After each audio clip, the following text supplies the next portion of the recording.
हम लोगों ने कल के वीडियो में ये पढ़ा था कि परमाणु की रचना कैसी होती है बच्चों, और हमने ये भी पढ़ा था कि परमाणु कैसे निर्मित होता है, उसमें इलेक्ट्रॉन, प्रोटॉन, न्यूट्रॉन किस तरीके से, नाभिक क्या होता है, इलेक्ट्रॉन उसके चारों ओर कैसे कक्षाओं में घूमते हैं, और इलेक्ट्रॉनिक विन्यास क्या होता है। पहली कक्षा में, दूसरी में, तीसरी में बोहर के अनुसार कितने कितने इलेक्ट्रॉन अधिकतम आ सकते हैं। तो पहली कक्षा में 2 आ सकते हैं, दूसरी में 8 आ सकते हैं, तीसरी में 18 आ सकते हैं, चौथी में 32 आ सकते हैं, और भरने का क्रम भी हमने देखा था। अब हम बात करते हैं संयोजकता की, और फिर हम देखेंगे कि रासायनिक यौगिकों का निर्माण कैसे होता है। किसी भी तत्व के जो परमाणु होते हैं, प्रत्येक परमाणु का बेटा एक होता है, उनका अपना एक स्थायित्व पाने का एक निश्चय होता है। वो अपना अष्टक पूरा करने का प्रयास करते हैं, जिसके लिए वो आपस में संयोग करते हैं। किसी भी तत्व के जो परमाणु होते हैं, वे अपना अष्टक पूरा करने के लिए जो उनकी बाहरी कक्षा है, आप देखें, मैं यहाँ पे मैंने इसकी टेबल भी बना दी है कि जैसे हाइड्रोजन है, हाइड्रोजन की पहली कक्षा, उसके कुल जो इलेक्ट्रॉन है वो 1 है, तो उसका इलेक्ट्रॉनिक विन्यास 1 है, उसमें एक ही कक्षा है और एक ही इलेक्ट्रॉन है। हीलियम में 2 है, लिथियम में 3 है, तो पहली कक्षा में 2 है, दूसरी में 1 है। ठीक है, Be में 4 है, तो पहली कक्षा में 2, दूसरी में 2, और ऐसे ही इसमें B यानी बोरॉन के 5 हैं, तो 5 में 2, पहली कक्षा में 3, दूसरी कक्षा में। ऐसे कार्बन के 6, पहली कक्षा में 2, दूसरी कक्षा में 4, नाइट्रोजन के पहली कक्षा में 2, दूसरी कक्षा में 5, फिर ऑक्सीजन के पहली कक्षा में 2, दूसरी कक्षा में 6। ठीक है, ऐसे करके हमारे इसमें मैं सारे बता देती हूँ। तो आप ये देख रहे हो कि जो बाह्य कक्षा है, जो बाह्यतम कक्षा है, जो बाह्यतम का मतलब जो बाहर वाली कक्षा है, उसमें आप देख रहे हैं बहुत कम ऐसे हैं परमाणु तत्व जिनके बाहरी कक्षा में 8 इलेक्ट्रॉन है। जैसे ये नियॉन है, नियॉन में 8 है, ऑर्गन है, ऑर्गन में 8 है। तो ऐसे सभी तत्व जिनके बाह्यतम परमाणु की बाह्यतम कक्षा में 8 इलेक्ट्रॉन होते हैं, वे तत्व हमारे स्थायी तत्व कहलाते हैं। उन्हें किसी भी प्रकार का कोई संयोग नहीं करना होता, वे अक्रिय होते हैं या निष्क्रिय होते हैं। वे किसी भी तत्व का किसी भी अन्य तत्व के परमाणु से कोई क्रिया नहीं करते, जबकि बाकी अन्य जिनके अष्टक पूर्ण नहीं है, वे सभी अपना अष्टक पूरा करने का प्रयास करते हैं। यहाँ पर 2 तत्व ऐसे हैं, हाइड्रोजन और हीलियम, क्योंकि इनके पास इलेक्ट्रॉन ही केवल संख्या में 2 हो सकते हैं। जो संभावनाएं हैं वो केवल 2 इलेक्ट्रॉनों की हैं, इसलिए ये अपना विद पूरा करते हैं और अन्य सभी अपना अष्टक पूरा करते हैं। तो ये हाइड्रोजन है, हाइड्रोजन की पहली कक्षा और यानी अंतिम कक्षा, वही उसकी अंतिम कक्षा है, उसमें 1 इलेक्ट्रॉन है, यानी ये एक ही इलेक्ट्रॉन अपना या तो दे सकता है या तो 1 इलेक्ट्रॉन ले सकता है। ठीक है, तो यहाँ पे संयोजकता पहले तो समझिए क्या है। किसी तत्व के परमाणु द्वारा अपना अष्टक पूर्ण करने के लिए बाह्यतम कक्षा के जितने इलेक्ट्रॉनों का हम आदान प्रदान करते हैं, वो उस तत्व की संयोजकता कहलाती है। अब ये आदान प्रदान कैसे करना होता है, कैसे करते हैं परमाणु, ये समझते हैं। हालांकि 9th में हम ये सब पहले पढ़ चुके हैं, पर एक बार फिर से देख लेते हैं। तो जैसे कोई भी परमाणु है तत्व का, तो उसकी बाह्यतम कक्षा में हमें 8 इलेक्ट्रॉन करने हैं। 8 इलेक्ट्रॉन करने के लिए वो परमाणु क्या करेगा, वो 2 स्थितियों में से एक स्थिति का चयन करता है जो उसके लिए आसान है, सरल है, यानी अब उसे अष्टक पूरा करना। जैसे मैं बात करूं लिथियम की, तो लिथियम की बाह्यतम कक्षा में 1 इलेक्ट्रॉन है। अगर ये अष्टक पूरा करना चाहता है तो इसे कितने इलेक्ट्रॉनों की आवश्यकता है, 7 इलेक्ट्रॉनों की। तो या तो ये 7 इलेक्ट्रॉन ले ले किसी से, ठीक है, या फिर ये इस 1 इलेक्ट्रॉन को भी किसी को दे दे। अगर ये इस इलेक्ट्रॉन को किसी को दे देगा तो ये कक्षा ही खत्म हो जाएगी, और जब कक्षा नहीं रहेगी तो ये भी द्वित्व पूरा करेगा, जैसे हाइड्रोजन और हीलियम अपना द्वित्व पूरा कर रहे हैं। तो ऐसी स्थिति में ये स्थायी हो जाएगा, इसे कोई आवश्यकता नहीं है कि ये अपना फिर अष्टक पूरा करे। तो या तो ये इस कक्षा को ही खत्म करे या फिर अपने 7 इलेक्ट्रॉन ले कहीं से और यहाँ 8 इलेक्ट्रॉन करे, तो यह स्थायी हो सकता है। अब इन दोनों कामों में से इसके लिए सरल क्या है, इसके लिए सरल है कि ये इलेक्ट्रॉन ये त्याग दे बजाय 7 इलेक्ट्रॉन लेने की, क्योंकि 7 इलेक्ट्रॉन लेना बहुत कठिन है, मुश्किल है। तो ये अपना इस इलेक्ट्रॉन को त्याग करता है। जब भी इलेक्ट्रॉनों का त्याग किया जाएगा तो इलेक्ट्रॉनों के त्याग करने पर धनात्मक चिन्ह आएगा।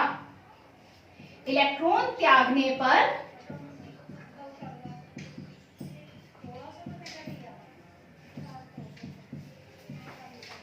धनात्मक चिन्ह, ठीक है, आता है। और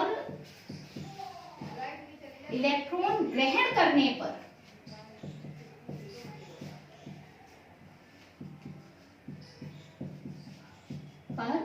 ऋणात्मक चिन्ह आता है। ये हम लोग जानते हैं पहले भी।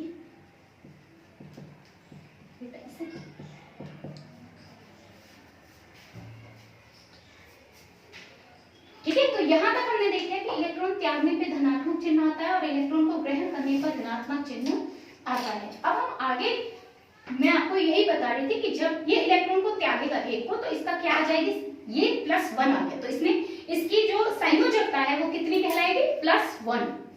ठीक है, इसी प्रकार अगर हम बेरिलियम की बात करते हैं तो बेरिलियम में क्योंकि इसका इलेक्ट्रॉनों की संख्या 4 है, परमाणु क्रमांक 4 है, और परमाणु क्रमांक अगर 4 है तो प्रोटॉनों की संख्या भी 4 होगी, इलेक्ट्रॉनों की संख्या भी 4 होगी। तो इसकी 4 अगर हमारी संख्या है तो 2 पहली कक्षा में, 2 दूसरी कक्षा में। अब ये क्या कर सकता है, या तो इन 2 इलेक्ट्रॉनों को दे दे या फिर ये अपने लिए 6 इलेक्ट्रॉन कहीं से ले ले, तो अष्टक पूरा हो जाएगा। अब इसके लिए आसान काम क्या है, आसान काम है 2 इलेक्ट्रॉनों को त्यागना बजाय 6 इलेक्ट्रॉनों को ग्रहण करना। तो इसकी भी संयोजकता क्या हो गई, 10 के 2, क्योंकि ये 2 इलेक्ट्रॉन त्यागेगा। ज्यादा आसान काम इसके लिए यही है। बोरॉन की बात करें तो ये बाह्यतम कक्षा में 3 इलेक्ट्रॉन है, तो ये संयोजकता कितनी रखेगा, +3। ये एक जनरल है, ठीक है, ये एक जनरल है कि हमारे लिए जो काम आसान होगा हम वो काम करेंगे। तो जो हमारा परमाणु है वो काम करेगा जो उसके लिए आसान होगा। तो 5 इलेक्ट्रॉन लेना मुश्किल है, 3 इलेक्ट्रॉन त्यागना आसान है। जब हम कार्बन की बात करते हैं तो कार्बन की बाहरी कक्षा में 4 इलेक्ट्रॉन, अब इसके लिए 4 देना भी वही बात है और 4 लेना भी वही बात है। तो सामान्य रूप से कार्बन कम ऐसा कार्य करता है कि वो 4 इलेक्ट्रॉन दे या 4 इलेक्ट्रॉन ले, उसके लिए दोनों काम बराबर पड़ते हैं, तो वो कुछ भी कर सकता है। और हम लोग 9th में पढ़ चुके हैं कि सामान्य रूप से ये सह संयोजकता यानी साझा करता है, इलेक्ट्रॉनों का साझा करता है बजाय आदान प्रदान करने के। फिर अगर मैं बात करूं नाइट्रोजन की, तो नाइट्रोजन की बाहरी कक्षा में 5 इलेक्ट्रॉन है। 5 इलेक्ट्रॉनों का मतलब है कि या तो ये 5 इलेक्ट्रॉन त्याग दे या ये 3 इलेक्ट्रॉनों को ग्रहण कर ले। 3 इलेक्ट्रॉन ग्रहण करना आसान है, 5 इलेक्ट्रॉन त्यागना मुश्किल है, इसलिए अष्टक पूरा करने के लिए ये 3 इलेक्ट्रॉन ग्रहण करता है और इसीलिए इस पर -3, ये हमारी माइनस के 3 चार्ज इसके ऊपर आ जाएंगे और ये इसकी संयोजकता कहलाएगी, क्योंकि ये 3 इलेक्ट्रॉनों को ग्रहण करेगा। तो इसमें प्रोटॉनों की संख्या तो उतनी ही है 7, लेकिन जो इलेक्ट्रॉन है उनकी संख्या 10 हो जाएगी अगर इसने 3 इलेक्ट्रॉन कहीं से ले लिए। तो 3 इलेक्ट्रॉन एक्स्ट्रा होने की वजह से इस पे 3 माइनस के चार्ज आ जाएंगे। ऐसे ही ऑक्सीजन, ऐसे ही फ्लोरीन, ये सब आप लोग एक बार देख लीजिए। अगर हम इनकी बात करें, सोडियम, मैग्नीशियम, तो वही चीज इनके साथ जो है वही इनके साथ है। अष्टक पूरा करने के लिए मैग्नीशियम 6 इलेक्ट्रॉन या तो ले ले या 2 इलेक्ट्रॉन त्याग दे, तो आसान 2 इलेक्ट्रॉन त्यागना है तो +2। अगर Al में देखें तो 5 इलेक्ट्रॉन या तो ले या 3 इलेक्ट्रॉन त्यागे, आसान है देना, तो +3। यहाँ बात करें सल्फर की तो 6 इलेक्ट्रॉन है बाहरी कक्षा में, इसके लिए 6 देना मुश्किल है, 2 लेना आसान है, इसलिए 2 लेगा, -2 इसका आवेश होगा। इस तरीके से हम अगर किसी भी तत्व के परमाणु का परमाणु क्रमांक जानते हैं तो हम उसकी संयोजकता भी निकाल सकते हैं इलेक्ट्रॉनिक विन्यास करके। हम ये पता कर सकते हैं कि बाहरी कक्षा में कितने इलेक्ट्रॉन है, तो उसे अष्टक पूरा करने के लिए कितने इलेक्ट्रॉन त्यागने हैं या ग्रहण करने, उसके आधार पर हम उसकी संयोजकता का निर्धारण कर सकते हैं। क्योंकि जब ये संयोजकता हमको पता होगी तभी हम यौगिक का निर्माण कर सकते हैं। अब अगर हम यौगिक का निर्माण कर रहे हैं, मान लीजिए आप Al के साथ, ठीक है, Cl, ठीक है, इन दोनों का संयोग करा, हमेशा याद रखिए +- एक जब परमाणु आपस में संयोग करते हैं तो एक अगर धनात्मक है, एक की संयोजकता अगर धनात्मक है तो दूसरे की संयोजकता ऋणात्मक होगी। दो धन धन यानी पॉजिटिव आपस में क्रिया नहीं करेंगे, इसी तरह दो ऋणात्मक भी आपस में क्रिया नहीं करेंगे। तो Al पे मैंने अभी आपको बताया 13 है इसका परमाणु क्रमांक, 2 8 3 इसका इलेक्ट्रॉनिक विन्यास, 3 अगर इसका है तो प्लस के 3 इसकी संयोजकता है, यानी इस पर 3 प्लस के चार्ज हैं। और Cl 17 2 8 7 यानी इसकी बाहरी कक्षा में 7 इलेक्ट्रॉन है, केवल 1 इलेक्ट्रॉन इसकी जरूरत है। 7 इलेक्ट्रॉन त्यागना मुश्किल है, 1 इलेक्ट्रॉन ग्रहण करना आसान है, तो ये 1 इलेक्ट्रॉन ग्रहण करेगा और 1 इलेक्ट्रॉन ग्रहण करने के लिए इस पे आवेशन -1। अगर इन दोनों के बीच क्रिया होती है तो क्या होगा, क्रिया होने पर Al की संयोजकता जाएगी Cl पर और Cl की संयोजकता जाएगी Al पर। तो हमारा जो यौगिक बनेगा, यौगिक क्या बना, यौगिक का सूत्र होगा हमारा Al। अब Cl में तो 1 है ना चार्ज, इसलिए Al पर हम 1 को लिखने की कोई जरूरत नहीं है, तो हम यहाँ पर लिखेंगे नहीं, Al अकेला हो गया। और Cl पर हमारे कितने हैं, 1 2 3, तो Cl पर पहुंच गए 3। तो हमारा जो यौगिक का सूत्र बना वो बना AlCl3। इसी तरीके से मैं आपका दूसरा लेती हूँ एक और, मैंने लिया Na। Na पे कितना आवेश होगा हमारा, प्लस का 1, यहां से पता चल जाएगा आपको 1 इलेक्ट्रॉन त्यागने पर, ठीक है। और हम दूसरा माइनस वाला 1 लेते हैं, तो हमने उठाकर ले लिया, जैसे हमने ले लिया सल्फर, ठीक है। तो सल्फर हो गया, सल्फर पर -2 हैं।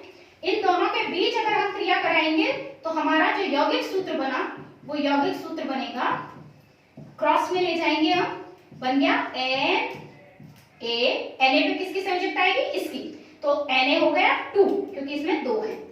और S पर कितनी चली गई, 1, तो S अकेला आ गया Na2S, ठीक है। AlCl3 Na2S, ये इनके सूत्र हो जाएंगे। Al का नाम क्या है, एल्यूमिनियम,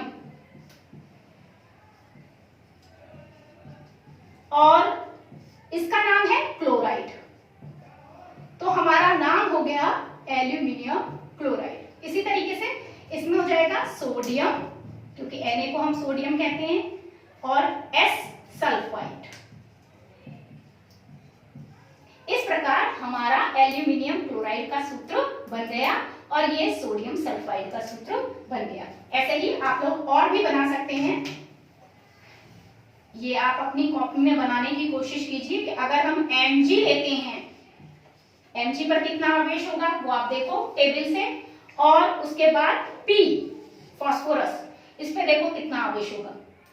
इनको आपस में अगर मिलाएंगे तो Mg plus P minus minus, ये बन गया Mg3P2, मैग्नीशियम फॉस्फाइड।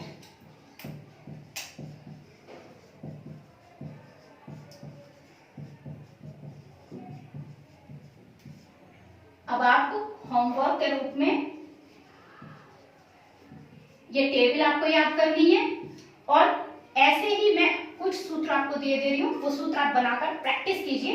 इनमें से किसी को भी किसी के साथ में आप ज्वाइन कर सकते हैं। जैसे आप Be को ज्वाइन कर लीजिए कि Be अगर आपका मिलाते हैं हम O के साथ तो आपका कौन सा पदार्थ बनेगा, ठीक है। तो इसकी संयोजकता देखना कितनी है और इसकी संयोजकता देखना कितनी है, और फिर इसके बाद इनको जोड़कर बनाइए कि कौन सा यौगिक सूत्र आपका बनकर आता है, ठीक है। और पहला ये करके देखिए, दूसरा आप इस तरीके से करके देखिए कि जैसे आपका ले लिया आपने यहाँ पर आपने ले लिया है, मान लीजिए Be हम पहले ले चुके हैं, तो हम लेते हैं B बोरोन, और फिर इसके साथ में हमने बोरोन के साथ ले लिया अपना नाइट्रोजन, ठीक है।